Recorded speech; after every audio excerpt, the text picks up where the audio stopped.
chicken पक'रा जादोंमोन आं लोगोफोरना लुबैनो नाङा दै चिकेन पक'रा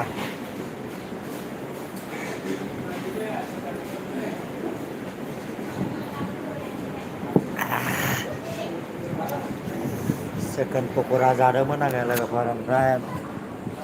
ओरै नै आदाखौ लोगो मोनबाय नै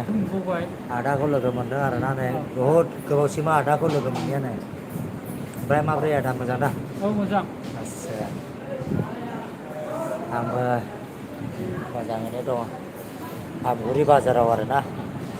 आदा फाबियानि रेस्टुरेन्टआव दखानाव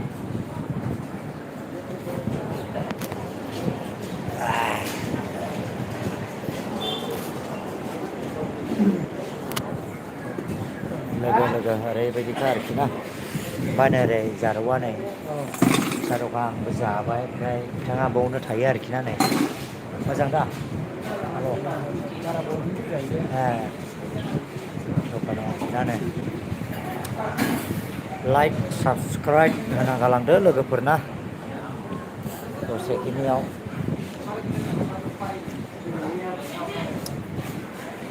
लाइक साबसक्राइब आमगुरि बाजाराव नै बेनो लोगोफोरा नै साहा दखान रेस्टुरेन्टआव नै जिरायदो आदा आदा माबा आंखौ नुबाय नुथोंसै आरो बेबायदि आरोना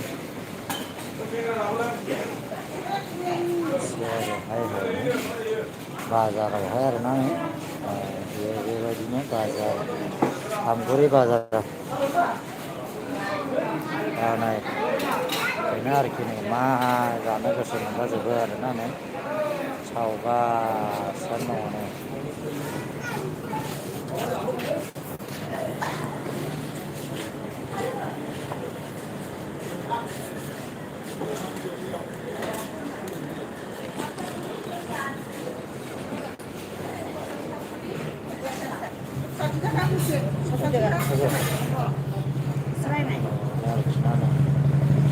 बाजारावहाय आरामनो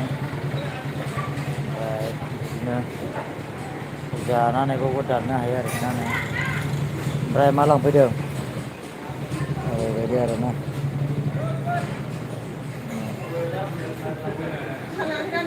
रोंदोरा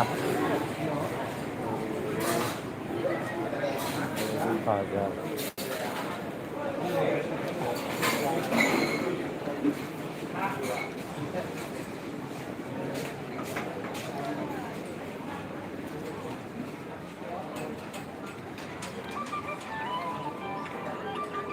आमगुरि बाजार आरोना नै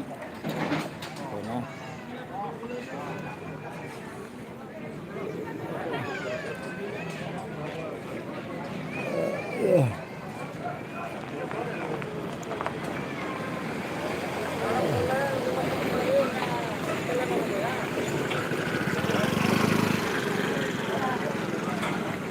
लाइकखौ दोनथ'नोसै लोगोफोरना बाय बाय